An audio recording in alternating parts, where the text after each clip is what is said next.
যদি প্রশ্ন করি, আমার দেশে এখন মুসল্লি বেশি না মসজিদ বেশি? বলেন তো। মসজিদ বেশি। এত মসজিদ, মুসল্লি নাই।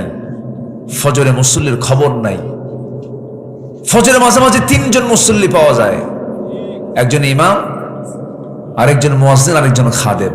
এই 3টার চাকরি না থাকলে এই 3টাও থাকতো না।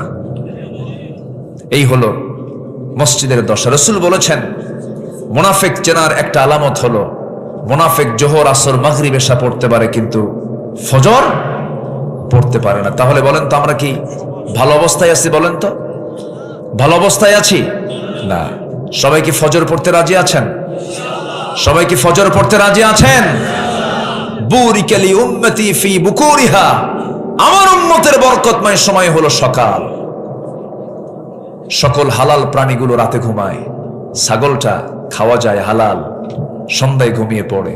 মোরগটা সন্ধ্যায় ঘুমিয়ে পড়ে, সকালে উঠে আল্লাহর জিকির করে। কিন্তু কুকুর খাওয়াটা হারাম। কুকুর রাতে ঘুমায় না দিনে ঘুমায়? দিনে ঘুমায়, আর ক্লান্তি আর হাই ছাড়ে, রাতে জেগে থাকে। কিন্তু যেটা হালাল প্রাণী দেখবেন সেটা সন্ধ্যার দিকে শুয়ে পড়ে। সম্মানিত ভাইরা, আমাদের স্বভাব হতে আমাদের ফজর যেন কখনো নষ্ট না হয়। রাজি আছেন তো ইনশাআল্লাহ? আমার আল্লাহ তাআলা 24 ঘন্টার মধ্যে একটা স্পেশাল টাইম আল্লাহ তাআলা একদম 7 আসমানের উপরে আরশে আজিম থেকে, আমার আল্লাহর অফিসটা দেখেন, সাব্বিহ ইসমা রাব্বিকাল আলা, সেখান থেকে তিনি প্রথম আকাশে আসেন। প্রথম আকাশ, এই যে ফিস সামাঈদ দুনিয়া, এই আকাশে আসেন। এর উপরে আছে আরো 6টা আকাশ। কার আকাশ? হ্যাঁ, আসতে কয়, কার আকাশ? এই বিশাল আকাশের নিচে ছোট্ট একটা ভূখণ্ডের ছোট্ট একটা এরিয়ার একটু ক্ষমতা পাইলে ভাবে, আমি কি হনুরে? কিচ্ছু হও নাই তুমি, কিছুই হও নাই তুমি। আমি কে? আমি ক্ষুদ্র, অতি ক্ষুদ্র, অতি নগণ্য, সবেগে নির্গত এক ফোঁটা পানি থেকে সৃষ্ট একটা মাখলুক আমি। অহংকার আমার জন্য মানায় না। অহংকার করবা, মামু বাড়ি দিল্লি গিয়ে পড়বা। ঠিক কিনা? এটাই, অহংকার করা যাবে না। শেষ অপরাধ হলো, সাবেক প্রধানমন্ত্রীর শেষ অপরাধ ছিল হলো অহংকার। এবং পৃথিবীর প্রথম অপরাধ হলো শয়তান কর্তৃক অহংকার। অহংকার করা যাবে, বিনয়ী হব আমরা। জোরে বলি ইনশাআল্লাহ। অহংকারের যোগ্যতা কার? আসতে বলবেন না, কার? কত বড় বড় নেতা আজকে নাই। কে আছে সেই এই ভূখণ্ড শাসন করেছে মুঘল আমলের মুঘল সম্রাটরা। জহিরুদ্দিন বাবর, হুমায়ুন আকবর, জাহাঙ্গীর, কে তাদের কবরে যায় এখন? শীত হয়ে পড়ে আছে, কেউ তাদেরকে ডাকে না। কিন্তু আমি আপনি যদি আল্লাহর গোলাম হতে পারি, আমার সম্মান সবার উপরে কে দিবেন? আসতে বলবেন না, কে দিবেন? কত রাজা, কত মহারাজা সব বিদায় হয়েছে। ফেরাউন চলে গেছে, আছে? কি করে নাই সে? 1600 বছর হায়াত পেয়েছিল। 1600 বছর জ্বর কাকে বলে টের পায় নাই। কিন্তু অহংকার আর জুলুম, হত্যা, সন্ত্রাস নির্ভর রাজনীতি এক মুহূর্তের মধ্যে পানিতে চুবাইয়া মেরেছেন। 14 গোষ্ঠী খতম করে দিয়েছেন। সে আল্লাহ আছেন না নাই? আসতে বলবেন না, আছেন না নাই? অহংকার বান্দার জন্য মানায় না। আমরা ছোট্ট মাখলুক, আমরা কিচ্ছু না ভাই। এই আছি, এই নাই, এই তো চলে যাব। কেউ কি থাকবো আমরা? তবে এই গাবতলীর একজন সন্তান ছিলেন, যিনি সংবিধানে বিসমিল্লাহ ঢুকিয়ে দিয়েছেন। তাকে সবাই ভালোবাসে। ভালো কাজকে ভালো বলতেই হবে, তাছাড়া সে মহাকৃপণ হয়ে যাবে।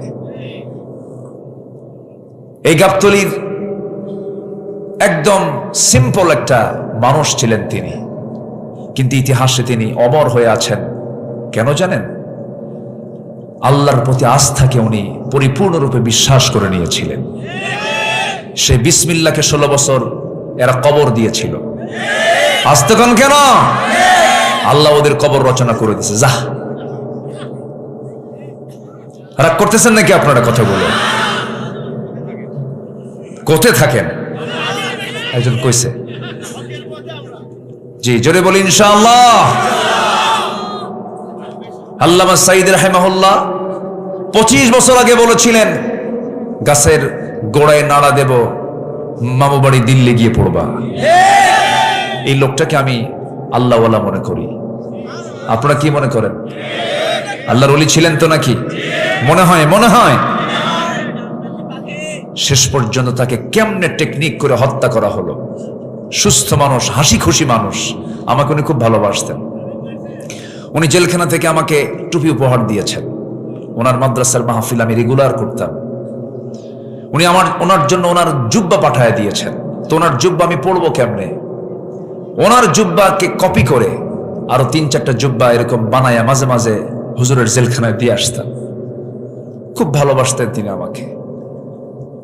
লোকটা হাসি খুশি মানুষ ছিলেন। তাকে ভালোবাসা না এমন কোন লোক বাংলার জমিনে নাই।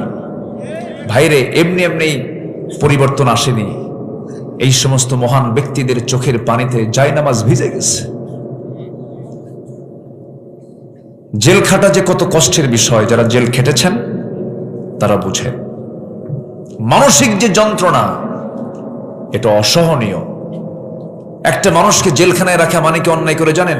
বইয়ের হক নষ্ট করা, স্বামীর হক নষ্ট, কি বলে, ছেলের হক নষ্ট করা, বাবার হক নষ্ট করা, সমাজের হক নষ্ট করা, জাতির হক নষ্ট করা। কত হক নষ্ট করে দিয়েছে। আল্লামা সাঈদীকে মানায় কি জেলখানায় না কোরআনের ময়দানে? জাতিকে ক্ষতিগ্রস্ত হয় নাই? ক্ষতিগ্রস্ত হয়েছে। আমাকে 2018 সালে, আমি আব্দুল্লাহ আমিন, আমাকে 2018 সালে নির্বাচনের আগ দিয়ে গ্রেফতার করলো। থানায় এনে ওসি মহোদয় আমার দিকে তাকায় আছে। একবার তাকায় মাথা নিচু করছে, আর তাকায় না, রুকুর হালতে আছে। বললাম, ভাই কি ব্যাপারটা কি, আমাকে ধরলেন কেন? হুজুর উপায় নাই, হুজুর বেয়াদবি হলে মাফ চাই। আমি ভক্ত, আমার বউ ভক্ত, আমার সন্তান সবাই আপনার আলোচনা শুনে, কিন্তু এত ভক্ত ধরলেন কেন? এটা কেমন ভক্ত? আপনি তো শক্ত দেখতেছি। তো বললাম, আমারে ধরছেন কেন তাও তো জানি না। হুজুর সামনে নির্বাচন, উপর থেকে নির্দেশ আসছে, চাকরি বাঁচান তো ফরজ হুজুর, কি করে খাবো? বললাম, চাকরি বাঁচান ফরজ, ইমান বাঁচান নফল। চালান দিয়ে দিল, হাতে হ্যান্ডকাফ লাগালো। কিচ্ছু করি নাই।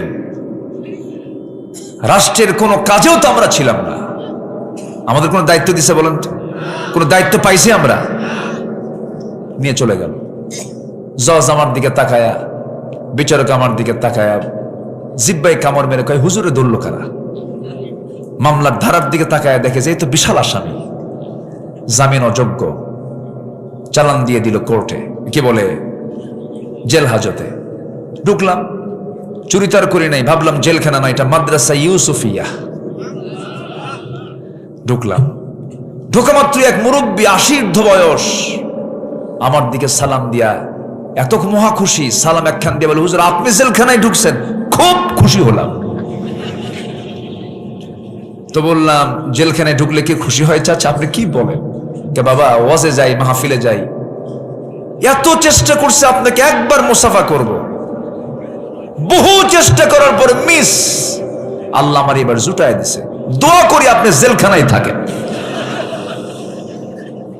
কি কথা কি বুঝতেছেন আপনারা? তো বললাম, চাচা আপনি জেলখানায় কেন? আপনি কেন জুলকে জেলখানায়? কে বাবা, বোমা হামলা, মানে ওনার নামে বোমা হামলার মামলা দিছে। তো 80 বছরের বেশি বয়স যাদের, তাদের হাত নামে যদি বোমার হামলা হয়, বোমা হামলার মামলা হয়, উনি কি বোমা মারতে গিয়ে কি জায়গায় পড়বে না নিজের মাথায় পড়বে? এগুলো চলেছে ভাই। এই জন্য জুলুম করব না, জোরে বলে ইনশাআল্লাহ। স্বামী স্ত্রীকে নয়, স্ত্রীও স্বামীকে নয়, নেতা কর্মীকে নয়, কর্মীও নেতাকে নয়, শাসক জনগণকে নয়, জনগণ শাসককে নয়, এমপি জনগণকে নয়, জনগণ এমপিকে নয়। কেউ কারো প্রতি জুলুম করবেন না, আল্লাহর রহমত দিয়ে ভরপুর করে দিবেন। কষ্ট পাচ্ছেন নাকি আপনারা? আমি সবার হয়ে কথা বলছি, সবার হয়ে। কোরআন সবার জন্য। কোরআন কিসের জন্য বলেন তো? সবার জন্য। মরে তো যাবই ভাই একদিন।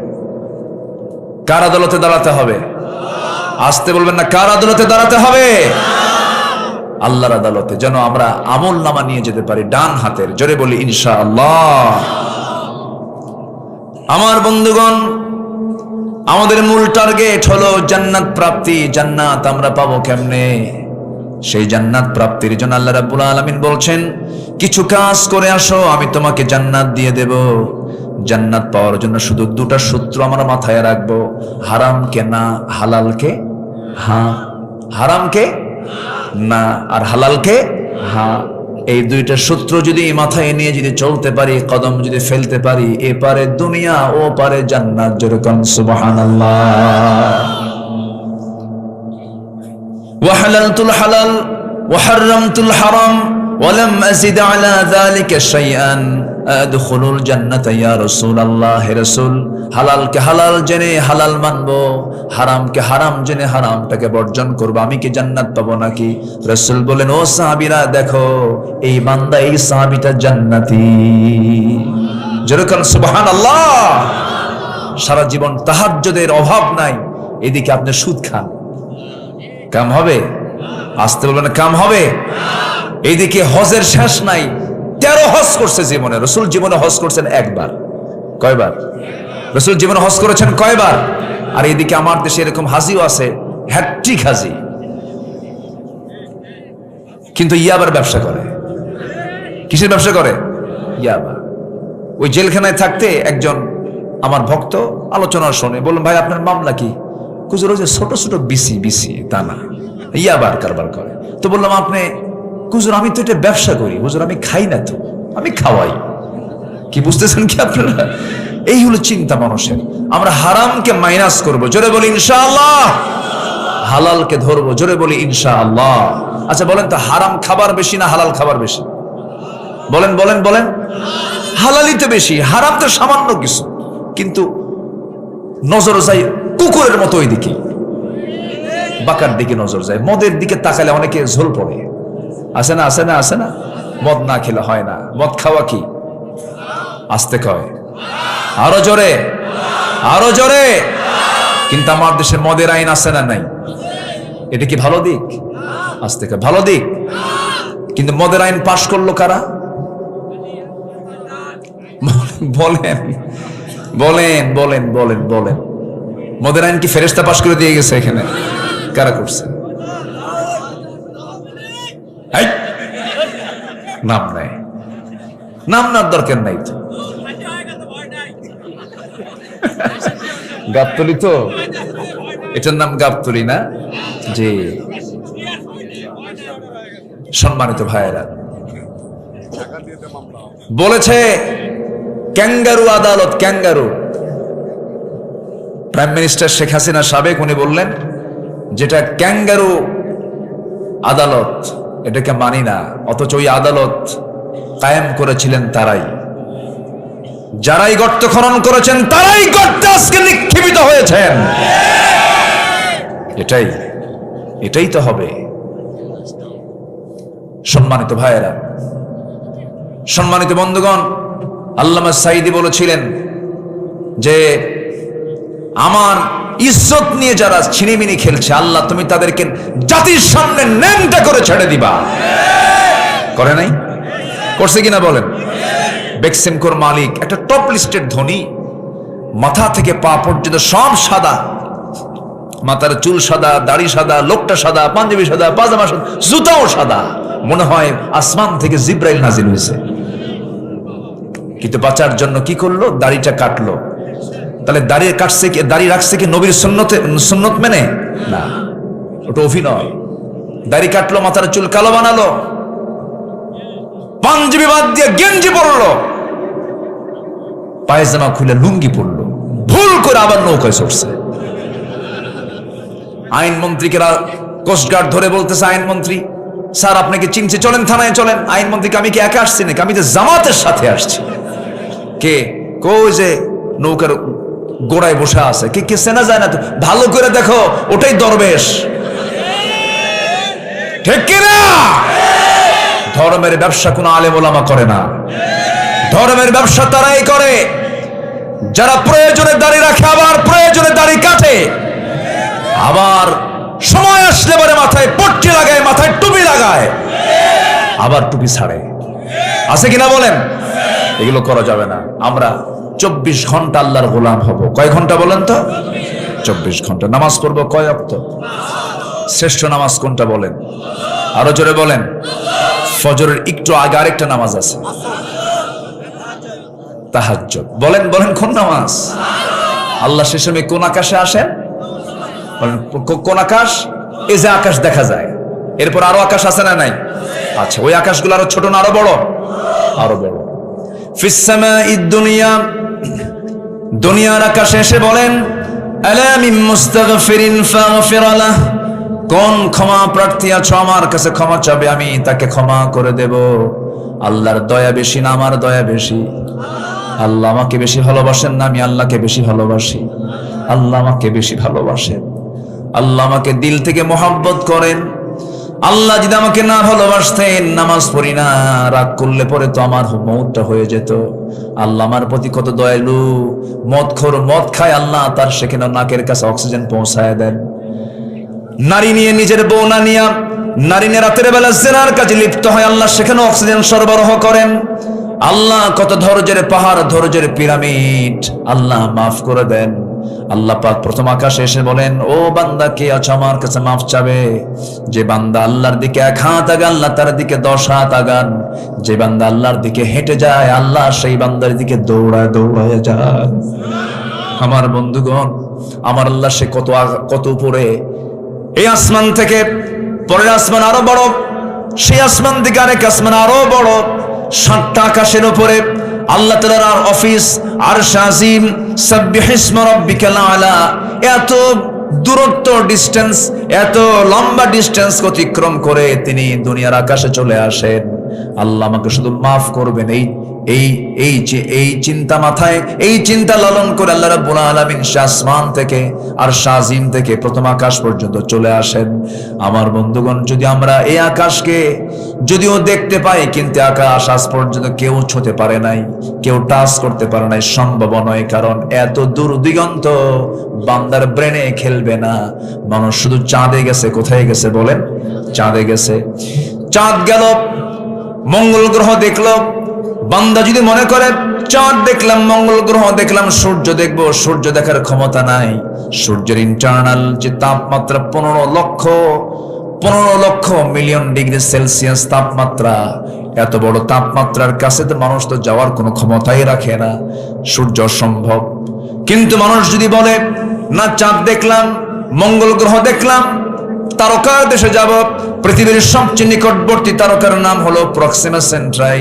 প্রক্সিমা সেন্ট্রাই যদি কেউ যেতে চায়, এই জাগতিক জীবন থেকে কোনো নরমাল কোনো কপ্টার বিমান দিয়ে সম্ভব নয়, যানবাহন দিয়ে সম্ভব নয়, নভোযান লাগবে। অ্যাপোলো 11 পৃথিবীর সবচেয়ে লেটেস্ট আবিষ্কার, নভোযান অ্যাপোলো 11, যার ঘন্টার গতি হলো 39,000 কিলোমিটার। 39,000 কিলোমিটার বেগে যদি পার আওয়ার রওনা দিয়ে দেয়, এই দুনিয়া নামক জায়গা থেকে পৃথিবীর সবচেয়ে নিকটবর্তী তারকার দেশে তারা যেতে সময় লাগবে 1,15,000 বছর মাত্র। যাবেন কারা কারা? হাত তোলেন। সম্ভব? সম্ভব? যেতে পারবেন? বাঁচবেন কয়দিন? যাবেন কোন দিন? আল্লাহ বলছেন বান্দা আমার আরশ আজিমের ছায়ায় আমি তোকে জায়গা করে দেব। যেরকম সুবহানাল্লাহ।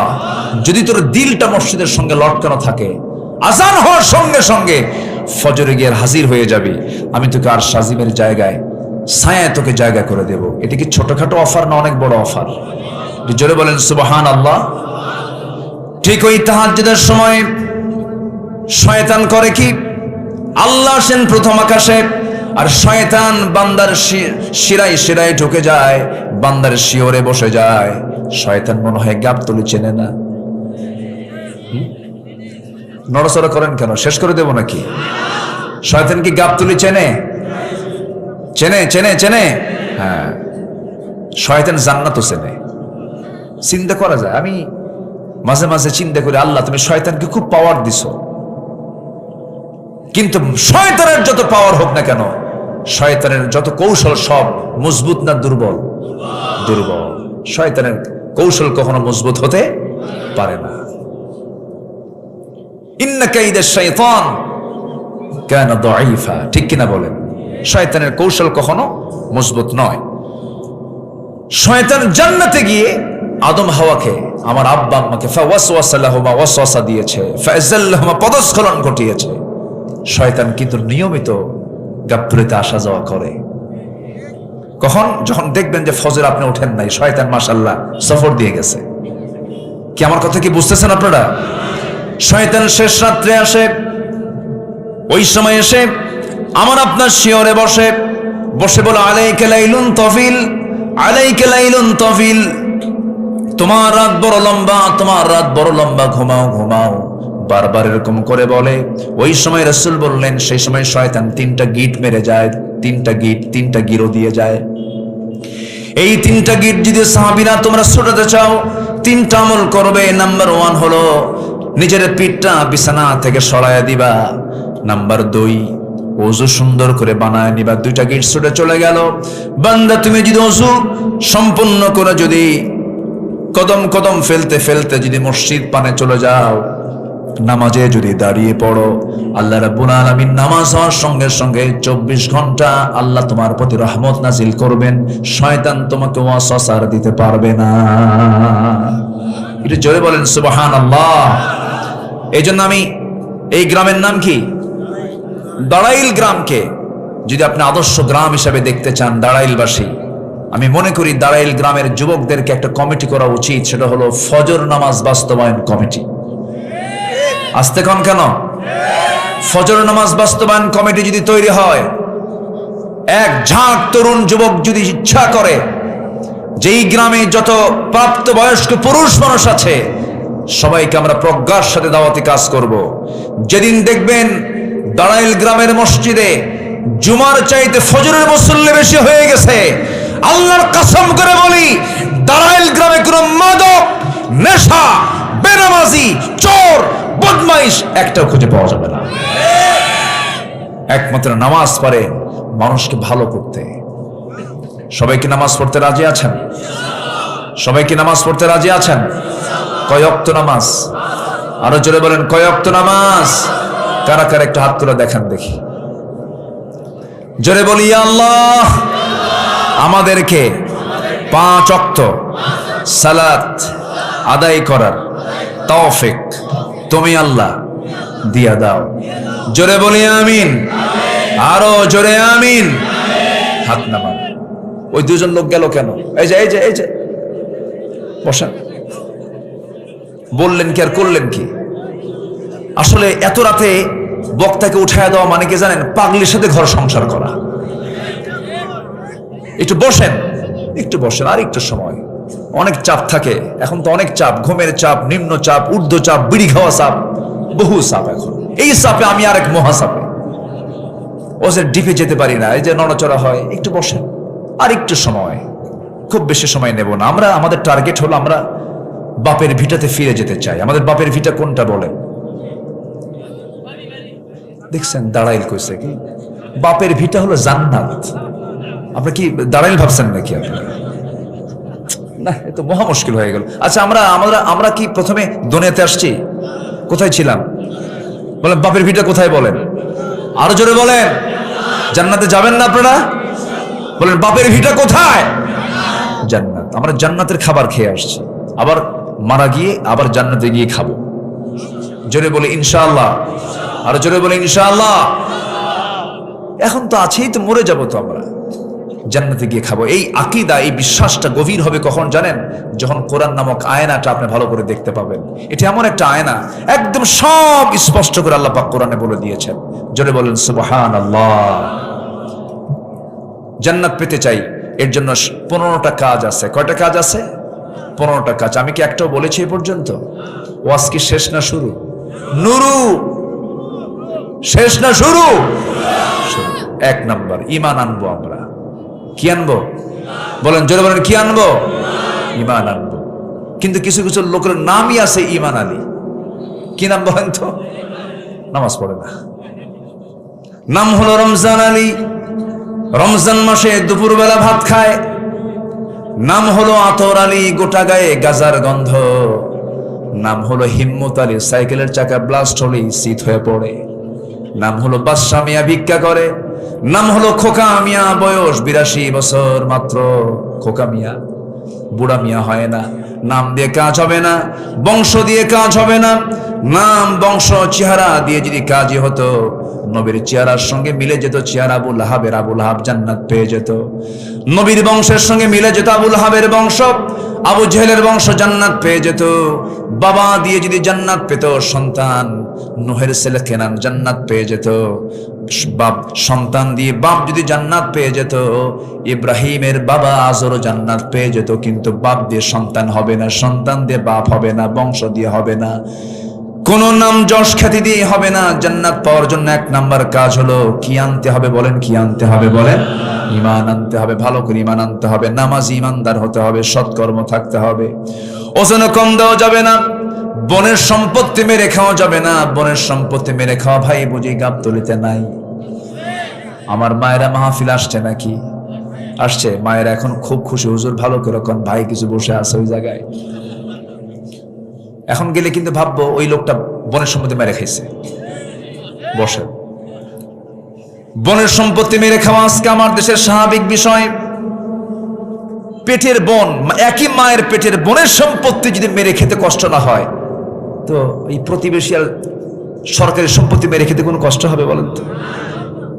এটাই তো হয়। বলে যে টুক করে দেশে চলে আসবো, বলছে না বলছে না বলছে না, আসবেন তো ভালো কথা, কিন্তু দেশের টাকা যে পাচার করছেন এগুলো কি করবেন? এই যে গাবতলীর প্রবাসীরা চলে গেছে সৌদি আরব, গাবতলীর বহু প্রবাসী আছে তো, অনেক প্রবাসী। আমি এই রিয়াদে গেলে অনেক পাই। এই যে নারুয়ামালা, আরো কি কি অঞ্চল আছে, অনেক লোক আছে। কত কষ্ট করে জানেন? এক একটা প্রবাসীর কষ্টগুলো কি! ঝুলে ঝুলে পাখির মতো ঝুলে ঝুলে কাজ করে, দেশে রেমিটেন্স পাঠায়। কৃষক সারাদিন খেটে খেটে কালো মানুষ, সাদা মানুষ কালো হয়ে যায়। শ্রমিক ন্যায্য মূল্য পায় না, এরপরও কষ্ট করে করে সীমিত বেতনে চাকরি করে দেশকে আগায় দিল। আর সব অশিক্ষিত, শ্রমিক, কৃষক, প্রবাসী অশিক্ষিত, দেশকে আগায় দিল। আর দেশকে পিছায় দিল কারা? কলমের খোঁচা দিয়ে এক শ্রেণীর শিক্ষিত নামের কলঙ্ক। ঠিক কিনা বলেন? যারা দেশ থেকে টাকা পাচার করেছেন, মিলিয়ন বিলিয়ন ডলার যারা পাচার করেছেন, সেই পাচারকৃত অর্থ দেশে ফেরত নিয়ে এরপরে রাজনীতির চিন্তা করুন। জনগণ আর পাগল নাই, জনগণ আর অচেতন নাই। জনগণ খুব দ্রুত পালস বুঝতে পারে। সুযোগ বুঝে কৌশল খাটায় কিছু করবেন, জনগণ বুঝে সবকিছু। আমরা সচেতন থাকবো। জোরে বলি ইনশাআল্লাহ, আরো জোরে বলি ইনশাআল্লাহ। আমরা চাই রাজনীতি আদর্শ নির্ভর না সন্ত্রাস নির্ভর? বলেন কি নির্ভর? কি নির্ভর? চরিত্রহীন নির্ভর না চরিত্র নির্ভর? সৎ চরিত্র নির্ভর আমরা আদর্শ রাজনীতি আমরা বাংলাদেশে দেখতে চাই। জোরে বলি ইনশাআল্লাহ। আল্লাহ কবুল করুন, আল্লাহ কবুল করুন, আল্লাহ কবুল করুন। ঈমান আনতে রাজি আছি তো? কি ঈমান? আমল ছাড়া ঈমান না আমল সহ ঈমান? আমাদের কিন্তু পার্শ্ববর্তী দেশ ভারতে আছে, ভারত আছে। ভারতের একটা মানে চলচ্চিত্র অঙ্গন আছে, তার নাম হচ্ছে বলিউড। নাম শুনেছেন তো? নাম তো শোনার কথা, যুবকরা তো আরো ভালো করে জানার কথা। বলিউডের যারা মেইন যারা অভিনেতা সবগুলো খান। এই খানগুলো মুসলমান, কিন্তু কামগুলো অন্য ধর্মের চাইতো জঘন্য। ঠিক কিনা বলেন? দিন নাই, শরিয়ত নাই, এগুলো প্র্যাকটিস নাই। প্র্যাকটিস ছাড়া সে কখনো মুসলমান হতে পারে না। ব্রাহ্মণের ছেলে ব্রাহ্মণ হয়, খ্রিস্টানের ছেলে খ্রিস্টান হয়, বৌদ্ধের ছেলে বৌদ্ধ হয়। মুসলমানের সন্তান মুসলমান হতে পারে না যদি ইসলাম না থাকে। ইসলাম থাকতে হবে আমার আপনার ভিতরে। আল্লাহ কবুল করুন, জোরে বলি আল্লাহুম্মা আমিন। সম্মানিত ভাইরা, ঈমান আনবো, নেক আমল করবো, ঈমানটা বেচবো না। আমার দেশে আবার ঈমান বেচা খুব সস্তা জানেন। বিড়ির একটা প্যাকেট পেলে ঈমান বেচে দেয়। যা, আছে কি না? এই দেশে খাবার বেশি চলে না বিড়ি বেশি চলে? বলেন বলেন, কোনটা বেশি চলে? নাস্তা মিস হলেও বিড়ি খাওয়া মিস নাই। বিড়ি খাওয়া কি দেখছেন? মুফতি সাহেব ফতুয়া দিল। বিড়ি খাওয়া কি বলে? হারাম। ভালো করে কর, হারাম। আগুন ছাড়া খাওয়া হালাল। দেখেন আরেকজন ফতুয়া দিচ্ছে। গাবতলী তো, গাবতলীর মানুষ কিন্তু ঠোঁট কাটা মানুষ। আমরা সব অঞ্চলে যাই, আপনার অত্যন্ত আন্তরিক, খোলামেলা, ভিতর বাহির সব সমান। আলহামদুলিল্লাহ বলেন। ভালো। বিড়ি খাওয়া কি আমি এটা বলবো না, তবে আপনি এটা বুঝে নেন তো, বিড়ি খেলে কি স্বাস্থ্য ভালো হয়? লাঞ্চ ভালো হয়? ওয়ালা তুলকু বিআইদিকুম ইলা তাহলুকা, নিজকে ধ্বংসের দিকে ঠেলে দিও না। কিন্তু এরপরও বিড়ি খায়। বলেন তো, যে বিড়ি খেলে ক্যান্সার হয়, সে বিড়ির খাওয়ার জন্য অবশ্যই জবাব দিতে হবে কার আদালতে? কার আদালতে? লাঞ্চ দিয়েছেন কে? বিড়ি খেয়ে নষ্ট করলো কে? আল্লাহ। দেখেন, আল্লাহ নষ্ট করছে। বিড়ি খাবে না আপনি, আল্লাহ নষ্ট করবে। আমরা কোন নেশার দিকে যাব না, জোরে বলি ইনশাআল্লাহ। যুবকরা আকাম কুকাম করবা না। ডিভাইস, মোবাইল, এরপরে এই ইলেকট্রনিক্স অনেক নেশা আছে, এগুলোর দিকে যাবা না, লাভ নাই, পুরাটাই লস। জীবন তো একটা, জীবন কয়টা বলো তো? একটা। বিবাহ পূর্ব কোনো অবৈধ সম্পর্ক করবা না, লাভ নাই তো। এগুলো মজা পাওয়া যায়, মজা আছে, মজা নাই যে তা না। সে মজাটা হলো দাউদের মতো। দাউদ যখন চুলকায়, এত মজা, খালি চুলকায়, চুলকাতে চুলকাতে একসময় থামে, থামার পর যখন পানি লাগে তখন কি হয়? বলেন কি হয়? জলে। এটা হলো বিবাহ পূর্ব নোংরামি করার কুফল। কোনো খারাপ কিছু দেখবা না, সুন্দর করে জীবনটা সাজায় নিবা। তুমি কি জানো, তোমার যৌবন তুমি যদি আল্লাহর পথে টিকে রাখো, আল্লাহ পাক বলছেন আমি আমার আরশ আজিমের ছায়া ওই যুবককে জায়গা করে দেব। বিয়ের প্রয়োজন হবে তোমার, আব্বাকে খুলে বলবা, মাকে খুলে বলবা, আব্বা যৌবন হয়েছে, বয়স হয়ে গেছে, বিয়েটা করাও, বিয়েটা করব। গার্জিয়ান যারা আছেন আমার এই কথাগুলো শুনবেন মনোযোগ দিয়ে। এই কথাগুলোকে বুঝতে হয়, বাচ্চাদের পালস বুঝতে হয়।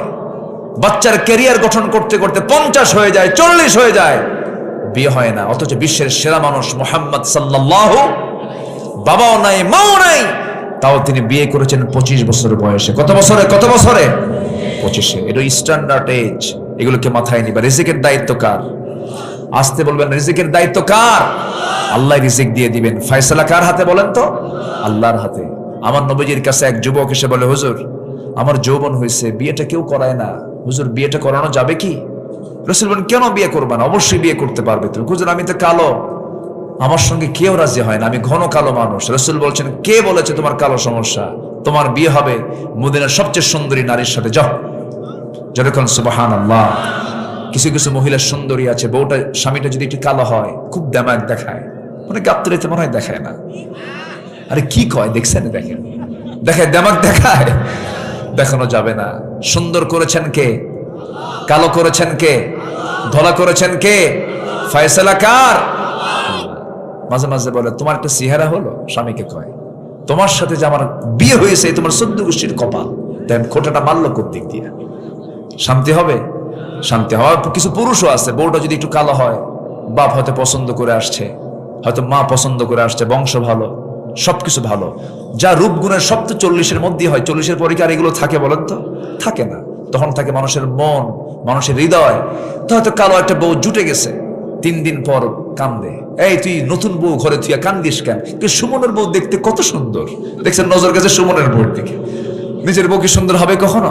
না। এই জন্য আমাদের চোখকে আমরা কুত্তার চোখ বানাবো না। ঠিক আছে, ঠিক আছে, ঠিক আছে, আমরা ইমানদারের চোখ বানাবো। জোরে বলি ইনশাআল্লাহ। যুবকরা চোখকে কন্ট্রোল করো, কানকে কন্ট্রোল করো। কান দিয়েছেন কে? চোখ দিয়েছেন কে? কার দেওয়া? কার দেওয়া? কার দেওয়া? চোখটা আল্লাহ পাক পানির মধ্যে ভাসমান করে দিয়েছেন। জোরে কান সুবহানাল্লাহ। চোখটা কি ভাটায় রেখেছেন না জোয়ারে রেখেছেন? কিসের জোয়ার? কি পানি? লোনা পানির জোয়ার না মিঠা পানির জোয়ার? লোনা পানি। বলেন কি পানি বলেন তো? লবণ পানির জোয়ার দিয়েছেন, এটা মলম দিয়েছেন। জোরে কান সুবহানাল্লাহ। চোখ যেন নষ্ট না হয়, এই চোখ দিয়ে ভালো কিছু দেখবা। কান দিয়েছেন, কানের মধ্যে আবার গিরিজ দিয়ে দিয়েছেন। কানের যে ময়লা, এটাকে আমরা ময়লা বলি। এই কানের ময়লা এলাকার মানুষ কি বলে? খোল। গরু খায়। এই খোল সেই খোল না, এই খোল কাজের খোল। এটা স্বাদে হলো তিক্ত, তিতা লাগে। এটাকে আল্লাহ পাক কানের মধ্যে দিয়েছেন কেন? বান্দা তুমি ঘুমিয়ে পড়বা, যদি এই ময়লাটাকে মিষ্টি করে দিতাম, সমস্ত পিঁপড়া গুলো তোমার কানে গিয়ে জমা হতো, কান সাফ করতে রাত চলে যেত। আমি আল্লাহ কানের ময়লাকে লবণ করে দিই নাই, মিষ্টি করে দেই নাই, দিয়েছি তিক্ত করে। যদি কোনো পোকামাকড় ভুল রাস্তায় যদি হঠাৎ করে ঢুকিয়ে যায়, তিতা দেখে সে ব্যাক করে ফিরে আসবে। আল্লাহ তোমার কানটা কেমন করে সেভ করে দিয়েছেন। চোখটাকে মলম দিয়ে ঢাকায় রেখেছেন, কোনোদিন জীবাণু ঢুকবে না, নষ্ট হবে না। আবার জিহবার যে চতুর্দিকে পানি দিয়েছেন, সেই পানির মধ্যে কোনো স্বাদ দেন নাই, স্বাদহীন লালা দিয়েছেন। এই লালা যখন মানুষ ঘুমিয়ে পড়ে তখন আর লালা থাকে না। লালা থাকে না? যখন ঘুমিয়ে পড়ে তখন কি মুখের লালা থাকে না? থাকে কিনা? বালিশ ভিজে শেষ, বালিশ ভিজে শেষ হয়ে যায়। এই যে আল্লাহ রাব্বুল আলামিন এত কিছু ম্যানেজমেন্ট করলেন, এত কিছু দিয়ে দিলেন, মাথা থেকে পা পর্যন্ত সব কার অবদান? সে আল্লাহ বলছেন, বান্দারে সব আমি দিলাম, সব আমি করলাম, তুই আমারে ভুলবি কেমনে বান্দা? আমি তোকে ভুলতে পারি না। আমি তোর জন্য প্রথম আকাশে চলে আসি, তুই আমার কাছে চাবি। আজান হবে, আসসালাতু খায়রুম মিনান নাওম, তুই মসজিদের দিকে চলে যাবি। যুবক, বুড়া মানুষের ইবাদত আল্লাহর দরবারে যতটুকু কবুল হয় তার চেয়ে বেশি ইবাদত কবুল হয় বুড়া মানুষের, না যুবক মানুষের? বলেন যুবকরা, এই যে দেশের পরিবর্তন এনেছে, বুড়া মানুষ না যুবক মানুষ? বলেন, বুড়া মানুষ না যুবক মানুষ? বুড়ারা পারে নাই, বাপরা পারে নাই, পুলিশরা পারে নাই, পুলিশের সন্তানরা পেরেছে। রাজনীতিবিদরা পারে নাই, রাজনীতিবিদের সন্তানরা পেরেছে। ঠিক কিনা? তোমরাই পারবা।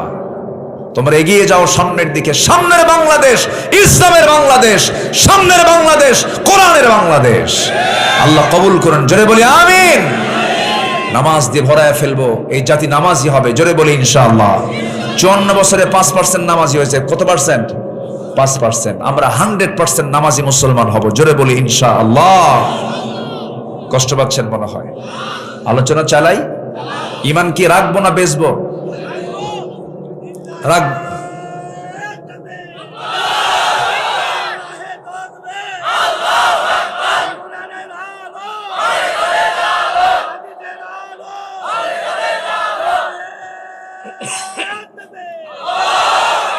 আল্লাহু আকবার। ওমরের ভূমিকা বলি আলহামদুলিল্লাহ। দাড়িগুলো সব পাকা কিন্তু ওমর সাইজ। আলহামদুলিল্লাহ বলবেন না? হ্যাঁ, এটাই হলো জজবা। কিছু যুবক আছে বুড়ার মতো, আবার কিছু বুড়া আছে যুবকের মতো। বলি আলহামদুলিল্লাহ।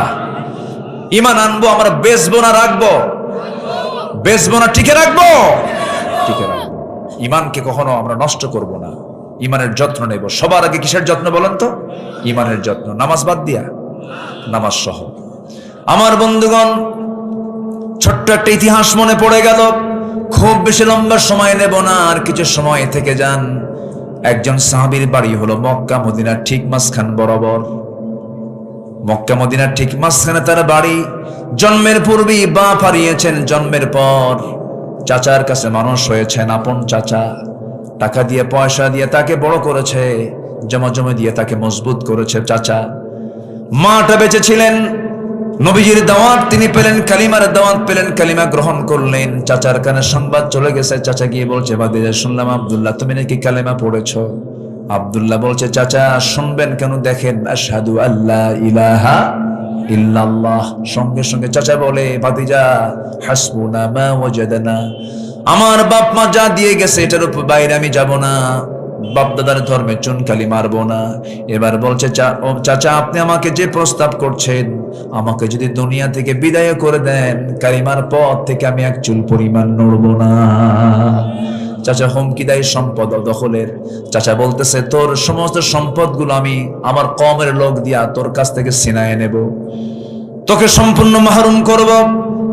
আব্দুল্লাহ বলছেন, চাচা আমার সম্পদ আপনি নেওয়ার জন্য জোর জুলুম করা লাগবে না, আমি সব আপোষেই দিয়ে দিলাম। আমার সম্পদ দরকার নাই, আমি সম্পদ ছাড়াই থাকতে চাই, গন্ডগোল করব না চাচা। এবার রাগ করে চাচা থাপ্পড় মেরে জমিনে ফেলে দেয়, টান মেরে জামা ছিঁড়ে নেয়, লুঙ্গিটা জোরপূর্বক খুলে নিয়ে উলঙ্গ করে পাগলা বানায়া ঘর থেকে বের করে দিল। রক্তাক্ত দেহ নিয়ে মার দরজায় গিয়ে বলছে, মা দরজা খোলা, আমার দিকে তাকাইও না, দিন গ্রহণ করেছি, ঈমান এনেছি, আমার চাচা আমাকে লুঙ্গিটা খুলে আমাকে ঘর থেকে বের করে দিয়েছে। ও মা দেখো তো ঘরের মধ্যে কিছু আছে নাকি। এক খণ্ড কাপড়টা দাও, এক খণ্ড কাপড় কোনো মতো দেওয়া হলো, শতটা ঢাকলেন। এবার বলছেন, মা শোনো, দেরি করলাম না, নবীর আদালতে নবীর দরবারে চলে গেলাম, মদিনার দিকে রওনা দিলাম, মা দোয়া করো আমার জন্য, কারণ পৃথিবীর কিচ্ছু ভালো লাগে না, আমার সবচেয়ে প্রিয় জায়গা হলো আমার নবীর দরবার। যেরকম সুবহানাল্লাহ। রওনা দিলেন সাহাবী। শীতকাল, প্রচন্ড শীতকাল। এখন এই তো নভেম্বর শেষ হয়ে যাবে সামনে। মক্কা মদিনায় চূড়ান্ত শীত শুরু হয়ে যাবে। আরব গালফে বছরে 1 থেকে 2 মাস প্রচন্ড শীত থাকে, হাড় কাঁপানো শীত, যে শীত আমার দেশেও নাই এমন শীত থাকে। সেই শীতের মধ্যে সম্পূর্ণ খালি গায়ে নগ্ন দেহে সে আব্দুল্লাহ মদিনা পর্যন্ত পৌঁছে গেলেন পদব্রজে হেঁটে হেঁটে। নবীর দরজার সামনে দাঁড়ায় গেলেন। দরজার সামনে দাঁড়ায় গিয়ে নক করছেন। রাসূল দরজা খোলা মাত্রই দেখেন থরথর করে কাঁপতেছে সুন্দর চেহারার যুবক। কিচ্ছু বললেন না, ভিতরে গেলেন। আমার নবীজি তার পরনের সুন্দর 2টা জুব্বা হাতের মধ্যে করে এনে বলছেন, যুবক জুব্বাটা গায়ে দাও, প্রচন্ড ঠান্ডা লেগেছে তোমার, কি হয়েছে খোলা মিলে সব শুনলেন। রাসূল বলছেন, আব্দুল্লাহ চিন্তা করো কেন, তোমার চাচা তোমাকে বস্ত্রহীন নগ্ন করেছে, আর বিশ্বনবী তার গায়ের জুব্বা তোমার গায়ে দিয়া ঢেকে দিয়েছে। ঈমান আনলে লস না লাভ? লস না লাভ? লাভ, শুধু লাভ না, সব লাভ, সব লাভ। কোন লসের কোনো কায়দাই নাই এই জায়গায়। সঙ্গে সঙ্গে আব্দুল্লাহ দারুণ খুশি হয়ে গেলেন। রাসূল বলছেন, আব্দুল্লাহ তুমি আমার কাছে কিছু চাও নাকি? তিনি বলছেন, হুজুর আপনি আমার জন্য দোয়া করুন, মৃত্যুর রাজপথ আল্লাহ পাক যেন শহীদে মওত আমারে দান করেন, আমি যেন শহীদ হতে পারি। আমার নবীজির সামনে এই দোয়া যখন চাইলেন, আমার নবীজি হাত দুটো উঁচু করে আকাশের মালিকের দিকে তাকায় বলছে, আকাশের মালিক আল্লাহ, আমার আব্দুল্লাহর জান মাল তুমি কাফের বেঈমানদের জন্য হারাম করে দাও। এই দোয়া শোনার সঙ্গে সঙ্গে সাহাবীর মন খারাপ হয়ে গেল। রাসূল বলছেন, আব্দুল্লাহ মন খারাপ কেন হুজুর? চাইলাম কি পাইলাম কি? আপনি বলছেন কাফের বেঈমানদের জন্য আমার জানমাল হারাম, শহীদ হব কেমনে? তারা তো আমাকে মারতে পারবে না। রাসূল বলছেন, আব্দুল্লাহর দিন গ্রহণ করতে তোমার বড় কষ্ট হয়েছে, আমি তোমার জন্য দোয়া করছি, তুমি চিন্তা করো কেন? তোমার যদি শাহাদাতের তামান্না লালন হয়ে থাকে দিলের মধ্যে, ওয়াইম্মা তাআলা ফিরাশিহি, বিছানায় যদি মরণ হয় আল্লাহ পাক তোমাকে শহীদের দরজা দিয়ে দিবেন। চিন্তা করো না। ও সাহাবী তুমি যাও, কোরআন তোমাকে দিয়ে দিলাম। আসহাবে সুফফার সদস্য হয়ে গেলেন। নবীর কবরের সাথে সেই ঘরের সেই আসহাবে সুফফার জায়গা, ওয়াহিদুল ভাই নবীর কবরের পাশে সেই ছোট্ট জায়গা, সেই ছোট্ট জায়গায় না খাওয়া সাহাবীগুলো থাকতেন, দিনের পর দিন উপোস থাকতেন। ওই সাহাবীগুলোকে রাসূল সেবা দিতেন, নার্স দিতেন, রাসূল নিজে সেবা করতেন। আমার নবীজি সারা জীবন সেবক ছিলেন, সহজে তিনি সেবা নেন নাই, সেবা দিয়েছেন। যেরকম সুবহানাল্লাহ। আমার নবীজি নিজের কাজ নিজে পছন্দ করতেন। আম্মা জান আয়েশা বলেন, রাসূল আমাকে আগে সালাম দিতেন। অনেক সাহাবী বলতেন, রাসূলকে আগে সালাম দিতে চাইতাম, সালাম দিতে পারতাম না, রাসূল আগে সালাম দিয়ে দিতেন। একদিন এক সাহাবী তার মধ্যে জিদ চাপলো, মোটা বৃক্ষের আড়ালে দাঁড়ায় গেলেন। রাসূল কাছাকাছি চলে আসলেন, মোটা বৃক্ষের আড়াল থেকে বের হয়ে রাসূলকে লক্ষ্য করে সালাম দিয়ে বলছেন, আসসালাতু ওয়াসসালামু আলাইকা ইয়া রাসূলুল্লাহ। আমার নবীজি সালামের জবাব দিয়ে মুস্কি হাসি মেরে বলছেন, সাহাবী এমন টেকনিক করে আগে সালাম দিলে কিন্তু সওয়াব পাবা না। যেরকম সুবহানাল্লাহ। আমার নবীজি ছিলেন আদর্শের পিরামিড, সুন্দর আদর্শের পিরামিড। আল্লাহু আকবার বলেন। রাসূল কাউকে কোনোদিন কষ্ট দিয়ে কথা বলেন নাই, খোঁচা দিয়ে কথা বলেন নাই, আর চোখে তাকান নাই, মিথ্যা কথা বলেন নাই।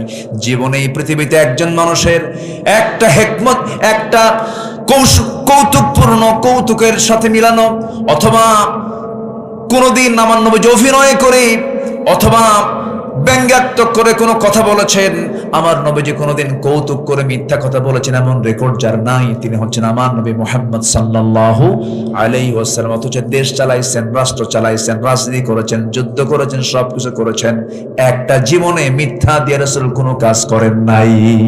যেরকম সুবহানাল্লাহ। আমার নবীজি বললেন, আব্দুল্লাহ তুমি ওই জায়গায় থাকো, কোরআন হাতে দিয়েছেন, চিৎকার মেরে মেরে কোরআন পড়েন। সাহাবীরা এসে বলছেন, হুজুর নতুন সাহাবীর আমদানি হয়েছে কে? আব্দুল্লাহ জোরে জোরে কোরআন পড়ে আমাদের ডিস্টার্ব হয়। রাসূল বলছেন, সাহাবীরা এমন সাহাবীর বিরুদ্ধে রিপোর্ট এনেছো, আব্দুল্লাহর ব্যাপারে তোমরা কেউ বাধা দিও না, কারণ আব্দুল্লাহ ঈমান রক্ষা করতে গিয়ে দুনিয়া নামক জিনিস বিক্রি করে দিয়েছে। যেরকম সুবহানাল্লাহ। রাসূল তাকে খুব কাছে টানতেন। যুদ্ধের ডাক আসলো একদিন, রাসূল বলছে, আব্দুল্লাহ চলো একসঙ্গে যুদ্ধে যাই। যুদ্ধে গেলেন, ফেরত আসলেন। ফেরত আসার সময় নবীর কানে সংবাদ আসলো, হুজুর আপনার প্রিয় সেই সাহাবী আব্দুল্লাহ যে নাকি দুনিয়া বিক্রি করে ঈমানটা কিনে রেখেছে, সে দুনিয়া থেকে বিদায় হওয়ার মতো অবস্থা, মুমূর্ষু অবস্থা, কাতরাচ্ছে। রাসূল বলছেন, ও আমার সাহাবীরা প্রাণপণ চেষ্টা করো, আমার আব্দুল্লাহকে একটু সেবা করো। 3 দিন পরে সংবাদ আসলো, হুজুর আব্দুল্লাহ বেঁচে না, আব্দুল্লাহ মারা গেছে। নবীজি ডুকরে ডুকরে কাঁদলেন। আমার রাসূল বলছেন, ও আমার সাহাবীরা, আমার আব্দুল্লাহ আব্দুল্লাহর জানাজার দায়িত্ব আমি কাউকে দেব না, গোসল করাইয়া দাও। জানাজার দায়িত্ব আমি রাসূল নিজে, ইমামতের দায়িত্ব আমি আমার কাঁধে উঠায় নিলাম। আমার নবীজির সামনে লাশ রেখে জানাজা সম্পূর্ণ করার পরে বলছেন, সাহাবীরা রে, আমার কলিজার টুকরা আব্দুল্লাহর কবরটা কোথায় খনন করেছো? ওই যদি পাহাড়ের চিপায়। রাসূল বলছেন, সাহাবীরা আমাকে নিয়ে চলো কবরের সামনে। নবী কবরের সামনে গিয়ে দাঁড়ালেন। কবরের সামনে গিয়ে দাঁড়ায়া আমার নবীজি বলছেন, আমি কাউকে নামতে দেব না, আমি রাসূল নিজে আমার আব্দুল্লাহর কবরে নামবো। আমার নবীজি নিজে কবরে নামলেন, নেমে হাতটা আগায়া দিলেন আর বলছেন, আমার আবু বকর আমার ডানে নামো, ওমর আমার বামে নামো। আমার নবীজি হাতটা আগায়া দিয়ে বলছেন, সাহাবীরা রে, আমার কলিজার টুকরা আব্দুল্লাহর লাশটা আমার হাতে তুলে দে। আমার নবীজি হাতের মধ্যে নিলেন, বলছেন, আবু বকর হাতে মাথাটা ধরো, ওমর পাটা ধরো। তিনজন মিলে কবরে শোয়া দিলেন, বুকের উপরে হাতটা রাখলেন। হাত রেখে আকাশের দিকে তাকায়া আমার নবীজি কান্না বিজড়িত কণ্ঠে বলছেন, আকাশের মালিক আল্লাহ, এই মুহূর্ত পর্যন্ত আমি আব্দুল্লাহর উপরে সন্তুষ্ট আছি, তুমি আব্দুল্লাহরে মাফ করে দাও।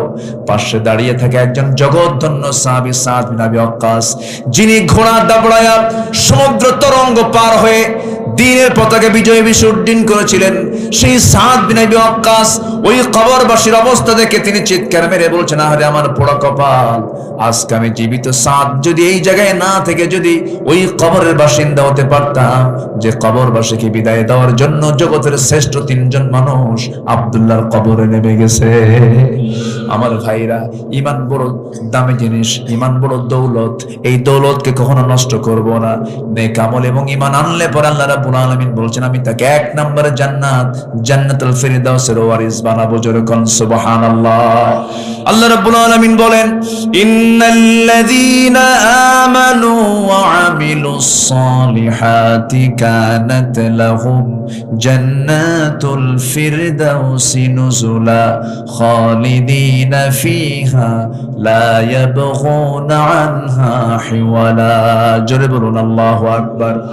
জান্নাত প্রাপ্তির জন্য 15টা করণীয় কেবল চলছে। 1 নাম্বার 2 শর্ট করে বলছি, তাকওয়া অবলম্বন করা। তাকওয়া মানে হলো বেঁচে থাকা, হারাম থেকে বেঁচে থাকা। নাম্বার 3 হলো নামাজ কায়েম করা, অনর্থক কথা থেকে নিজেকে বিরত রাখা। যে ব্যক্তি জিহ্বার বিশ্রাম দেবে, আল্লাহ তাকে বহু গুনাহ থেকে বাঁচাবেন। আমরা জিহ্বাকে বিশ্রামে দিয়ে দেব, বেশি কথা বলবো না। যত বেশি কথা বলবো তত ভুল হয়ে যাবে, যত কম ভুল তত কম হবে। আল্লাযীনা হুম আনিল লাগফি মুরিদুন। নাম্বার 4 হলো রোজা পালন করব মাঝে মাঝে, শুধু রমজান মাস না, সারা বছর। বলেন বলেন বলেন, সারা বছরের মাঝে মাঝে সোমবার, বৃহস্পতিবার, আবার প্রত্যেক আরবি মাসের 13, 14, 15 মাঝে মাঝে একটু রোজা রাখার চেষ্টা করব, প্র্যাকটিস করব। নাম্বার 5 হলো রবের প্রতি তাওয়াক্কুল করব। আল্লাহর প্রতি ভরসা যার বেশি থাকবে, তার সহজে হার্টের সমস্যা হবে না। ভরসা করবে কার উপরে? আল্লাহ, তুমি যা করবা করো, বাস, অত টেনশন নাই, সব চাপায় দেব কার উপরে? আমার জন্য কে যথেষ্ট? বলেন বলেন, আমার জন্য কে যথেষ্ট? হ্যাঁ, আল্লাহ যথেষ্ট। এটা মাথায় রাখলে দেখবেন যে আপনার মেন্টাল স্যাটিসফ্যাকশন চলে আসবে। নাম্বার 6 হলো আল্লাহর জন্য যারা সম্পদ ব্যয় করবে। নাম্বার 7 হলো মন্দকে প্রতিহত করে ভালোকে প্রতিষ্ঠা করবে যারা। নাম্বার 8 হলো শিরক থেকে দূরে থাকা। নাম্বার 9 হলো ধৈর্য ধারণ করা। ধৈর্য ধরবো আমরা কার উপরে? আসলে কার উপরে? সেদিন একজন মহিলা ফোন দিয়ে আমাকে বলে, হুজুর, আমার স্বামী সকালেও তালাক দেয়, বিকেলেও তালাক দেয়, আমি কি আসি না নাই? দেখছেন কোন কি অবস্থা? ধৈর্য আছে? বলেন ধৈর্য আছে? তালাক শব্দ প্রায় দিয়ে আমাদেরকে একটা জটিলতায় ফেলে দেয়। আমাদেরকে বলে, হুজুর, রাগের মাথায় তালাক দিছে, ধৈর্য ছিল না। হুজুর, আমার মেয়ে আছে, আমার ছেলে আছে। হুজুর, দেখেন তো কোনোভাবে কোনো প্যাঁচ পুস খাটায় ফেরত নিয়ে আসা যায় নাকি? শরীয়তের মালিক তো হুজুর। এগুলো করা যাবে না। নাম্বার 10 হলো তওবা করা। নাম্বার 11 হলো আল্লাহর পথে জিহাদ করা। নাম্বার 12 হলো পাপের উপর অবিচল না থাকা, মহান আল্লাহর কাছে ক্ষমা চাওয়া। নাম্বার 13 হলো সত্যের পথে অবিচল থাকা, আল্লাহ রাসূলের আদেশকে মান্য করা। নাম্বার 14 হলো আল্লাহর জন্য মুমিনদের মাঝে পরস্পর সুন্দর সম্পর্ক স্থাপন করা। সর্বশেষ 15 নম্বর হলো অন্যায় অশ্লীল যত বেহায়াপনা আছে তা থেকে মুক্ত হয়ে ইহসান, নিরাপরায়ণতা, হাক্কুল ইবাদ আদায় করা। এই 15টি গুণ যার মধ্যে থেকে যাবে, আল্লাহর 8টা জান্নাত তার জন্য অপেক্ষা করবে। জোরে বলে সুবহানাল্লাহ। দোয়া করি, আলোচনা চালাবো। এখন চালাবো আলোচনা, চলো হুজুর বড় ফজর পড়বেন না, ওয়াজ শুনলেন না আপনারা? এই চাচা, এই চাচা, চাচা থাকাচ্ছে না, বসেন। অনেক সুন্দর মানুষ আপনারা, বলি আলহামদুলিল্লাহ। আমরা আর লম্বায় যাব না। শোনেন, ওয়াজ তো শেষ হয় না, কিন্তু ওয়াজ বেশি দরকার না আমল বেশি দরকার? বলেন আমল। আমরা যা শুনেছি আমরা আমল করব। রাজি আছেন তো? নিজের বউ কি কাউকে দেখাবো? আমার দেশে কিছু মানুষ আছে কিন্তু নিজের বউ অন্যকে দেখাতে খুব খুব খুশি হয়, জানো এই যে আমার বউ, এটা আছে না, এরকম আছে না? আবার শুধু এরকম করে দেখায় না, হুন্ডাই তোলে, তাও R15 এর প্যাসেঞ্জার সিট হলো 3 তলা আর ড্রাইভিং সিট হলো আন্ডারগ্রাউন্ড। আমি কি ভুল বলতেছি? বউটাকে একদম শূন্যের উপরে চড়ায় দিয়া, লাল লিপস্টিক লাগায়, লাল শাড়ি পরায়, চুলটা ছেড়ে দিয়া, চুলের কারা লাল নীল হলুদ ভেড়া মডেল বানায় দিয়া বসায় দিল। ছেলেটার মাথার চুলের সাইজ বাইজ নাই তো? ছেলেদের মাথার চুলের সাইজ বাইজ আছে? মেয়েদের রুচিও নাই, ছেলেদের রুচিও নাই। আজকে রুচি সব শেষ। মেয়ে পছন্দ কোন ছেলেকে করে জানেন? যাদের প্যান্টের হাঁটু ফাটা প্যান্ট ওলা ছেলেকে মেয়েরা পছন্দ করে। মুখের দাড়ি রাখলে বলে ওটা চাচা হয়ে গেছে। রুচি নাই। রুচি আছে কি? রুচি আছে। সব রুচির মৃত্যু ঘটেছে। কেন জানেন? এই কোরআন নামক কিতাবের ব্যবহার না থাকার কারণে। এই জন্য মা, এগুলোকে চেঞ্জ করতে হবে। পুরুষ মানুষ কখনো নিজের স্ত্রীকে, যে পুরুষ, অন্য কোনো পর পুরুষকে দেখাবে না, এটা উচিত না। আপনি নিজের বউকে আপনি ডিসপ্লে করবেন কেন? বউ কি জাতীয় সম্পদ? বউ তো ব্যক্তিগত, আপনার পার্সোনাল। আপনাকে নিজে তাকে যত্নে রাখতে হবে, তাকে সম্মান করতে হবে। সে আপনার সন্তানের মা, তার দিকে লোলুপ দৃষ্টিতে তাকায় থাকবে এমন জাতীয় কোনো পোশাক পরিধান করতে দেওয়া যাবে না।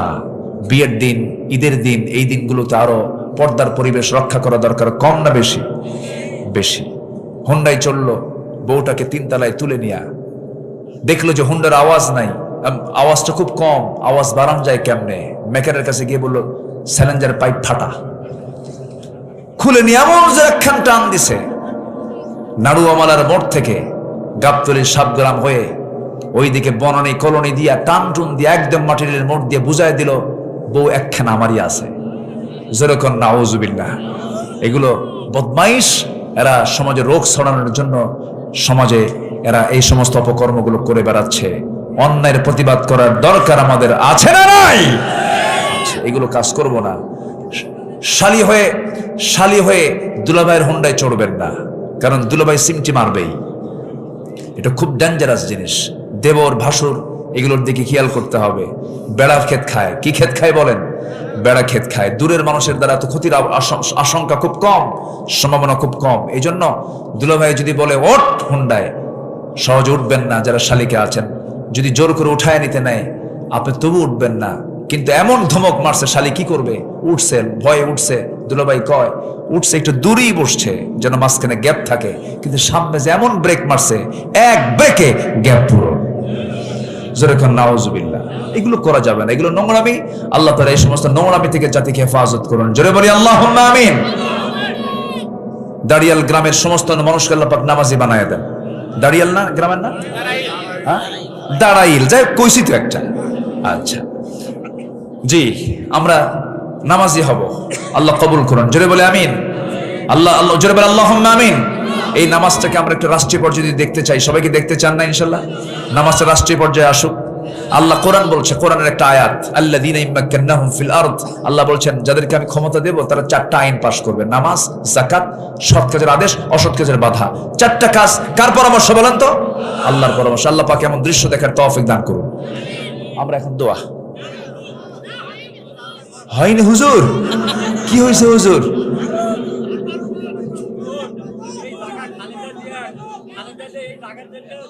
জি আমি শুনেছি।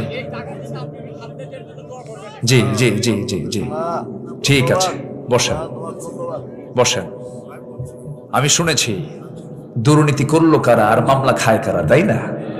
এগুলো তো দেখেছি আমরা। তার প্রাপ্তি আমরা পাইছি কিনা বলেন? প্রাপ্তি পাইছে কিনা?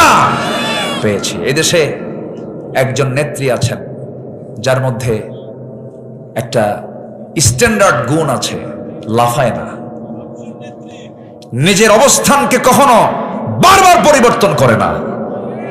ওই যা বলেছিলেন এখনো তার মুখে সেটাই রয়েছে, তার কথার কোনো পরিবর্তন হয় না। এটা আপোষহীন যাকে বলা হয়। তো উনি ভালো, ওনার মধ্যে একটা ব্যক্তিত্ব আছে যা ওই দলের অনেক নেতার মধ্যে নাই। বাস্তব, এটা বাস্তব, বাস্তব তো ঠিক কিনা বলেন? উনি একজন ভালো মানুষ, এদেশের জন্য অনেক করেছেন। 16 বছর তিনিও জেল খেটেছেন। তার জেল খাটা ছিল অন্য ধরনের জেল খাটা, অত্যাচার, নির্মম অত্যাচার, চিকিৎসা অবহেলা করে রাখা। একটা বয়োবৃদ্ধা, জ্ঞানবৃদ্ধা একজন নারী, দেশের জন্য কি তার অবদান নাই ভাই বলেন তো? কত অভিযোগ দিল যে ভালো থাকবে কেমনে, লিভার পচে শেষ, মদ খাইছে, কত কি বলছে, কত কি করেছে, কিন্তু লাভ হলো কি? শেষ পর্যন্ত আপনারই জমিনে থাকা হলো না। আসুন না আমরা দেশটাকে সুন্দর মিলে সবাই মিলে আমরা গড়ি, হিংসা ছেড়ে দেই। হিংসা করে কোনো লাভ হবে না ভাই। হিংসুকের কোনো নিজেরও শান্তি নাই, আর যার জন্য হিংসা করা হয় তারও কোনো ক্ষতি হওয়ার সম্ভাবনা নাই। আমরা হিংসা ছেড়ে দিয়ে আমরা একসঙ্গে আমরা আমাদের দেশকে গড়বো, সমাজকে গড়বো, নিজের পরিবারকে গড়বো। জোরে বলি ইনশাআল্লাহ। গভীর রাত, নিঝুম রাত, ঝিমানো রাত্রিতে হাজারো মুসলমান নরনারী নিয়ে তোমার কালাম থেকে কিছু কথা বলেছি। কাঙ্গাল ফিকারির মতো দুটো হাত পেতেছি। আল্লাহ, গুনার দিকে নজর দিও না, বান্দা মনে করে তামাম জীবনের গুনাহগুলোকে মাফ করে দাও। জনম দুঃখিনী মা যারা বিদায় নিলেন, জিন্দেগির গুনাহগুলো মাফ করে দাও, কবরগুলোকে জান্নাতের টুকরা বানায় দাও। আয় আল্লাহ তাআলা, বিশেষ করে মাহফিলটার আয়োজন করলেন যারা, শোনার জন্য আসলেন যারা, বিনিময়ে কিয়ামতের কঠিন ময়দান, মেহেরবানি করে যেদিন কেউ কাউকে চিনবে না এমন মা সন্তানকে পর্যন্ত অস্বীকার করে বসবে, সেই কঠিন মুসিবতের দিন এই মাহফিল সবার জন্য নাজাতের মাধ্যম তুমি আল্লাহ বানায়া দিও। আয় আল্লাহ তাআলা, আমার ডানে বামে সামনে পেছনে কত ভাই হাত তুলেছেন। আমার ওয়াহিদুল আলম ভাই হাত তুলেছেন, এরপরে আমার মিল্টন ভাই হাত তুলেছেন, আমার সামনে অনেকের নাম তো আমার জানা নাই। যার যা চাওয়া তুমি আল্লাহ পাওয়া করে দিও, যার যা সমস্যা তুমি আল্লাহ সমাধান করে দিও। ও আল্লাহ, আজকে যেমন একসঙ্গে দুটো হাত তুলে তোমার কাছে চাচ্ছি, আল্লাহ মূর্তি হবে একদিন তোমার আর সাজিমের ছায়া আমাদের একসঙ্গে থাকার তৌফিক তুমি আল্লাহ দিয়ে দিও। কত বন্ধুর সঙ্গে চলাফেরা করেছি, বন্ধু আজকে কবরবাসী, নিজের আপন বাবা কবরবাসী, নিজের আপন জন কত কবরবাসী। আল্লাহ, যারা কবরস্থ হয়েছেন, আশপাশে যত মাইয়াত কবরের কবরস্থ হয়েছেন, কবরগুলোকে জান্নাতের বাগিচা বানায়া দাও। আয় আল্লাহ তাআলা, তোমার বান্দাগুলোকে নিয়ে হাত তুলেছি এমন সময় 180 কোটি মুসলমানের দুনিয়ায়, আল্লাহ তুমি একটা ওমর পাঠাইয়া দাও। আল্লাহ, বাইতুল মুকাদ্দাসকে তুমি আল্লাহ মুসলমানদের হাতে তুলে দাও। আল্লাহ, ভৌগোলিক দিক থেকে আমরা চরম মাইনাস পয়েন্টে আছি বাংলাদেশে, মেহেরবানি করে বহির শত্রু আক্রমণ থেকে, প্রতিবেশীর বদনজর থেকে আল্লাহ আমাদের দেশকে তুমি হেফাজত করো। বিজাতীয় অপসংস্কৃতির আগ্রাসন থেকে আজকের যুব সমাজকে হেফাজত করো। সকল প্রকার মাদকাসক্ত থেকে তুমি আল্লাহ হেফাজত করো। আয় আল্লাহ তাআলা, দুনিয়া থেকে কোন দিন বিদায় নেব জানি না, ডান হাতে আমল নামা না আসা পর্যন্ত মরণ দিও না। আল্লাহ গো, মূর্তি যখন হবে তুমি আল্লাহ শহীদ মত কপালে জুটায় দিও। আমার শাহিন ভাইকে কবুল করে নাও, কমিটির ভাইদেরকে তুমি আল্লাহ দয়া করে কবুল আর মঞ্জুর করে নাও। শাহিন ভাইয়ের কলিজার টুকরা সন্তানকে বড় আলেমী দিন বানায়া দাও। আয় আল্লাহ তাআলা, মূর্তি হবে একদিন, চলে যাব। কত মৃত্যুর সংবাদ পেয়ে কত জানাজায় যায়, একদিন মৃত্যুর সংবাদ চলে যাবে। আব্দুল্লাহ আমিন নাই, মুর্শিদ মিল্টন নাই, এই ওয়াহিদুল আলম নাই, শাহিন নাই, সব চলে আসবে। লাশ ঘর থেকে বের করবে, টেনে হেঁচড়ে বের করার সঙ্গে সঙ্গে বউটা অজ্ঞান হয়ে পড়ে থাকবে, সন্তানগুলো ছিটকে ছিটকে পড়বে, গলাটা ভেঙে যাবে। টেনে হেঁচড়ে ঘর থেকে বের করে নিয়া জীবনের শেষ গোসল করাইয়া দিয়া কবরের দিকে নিয়ে চলে যাবে রে। কবরে শুয়ে দেবে, 24 ঘন্টা লাগবে না। মাথার চুল কত ফ্যাশন করেছি, কত রং দিয়েছি, কত তেল সাবান লাগিয়েছি, মারা যাওয়ার সঙ্গে সঙ্গে 24 ঘন্টায় চুলের পতন ঘটে যাবে। চুল সব সব মাটিতে পড়ে পড়ে থাকবে। 3 দিন লাগবে না রে, যত্ন করা চামড়া গলে গলে পোকার পেটের খাবার হয়ে যাবে।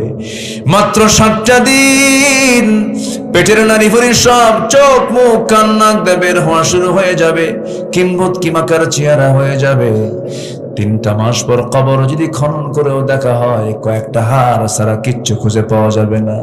সে অন্তিম সময় যখন চলে আসবে রে আল্লাহ, জবানে জারি করে দিও কালোজয়ী কালিমা তাইয়্যিবা লা ইলাহা ইল্লাল্লাহু মুহাম্মাদুর রাসূলুল্লাহ।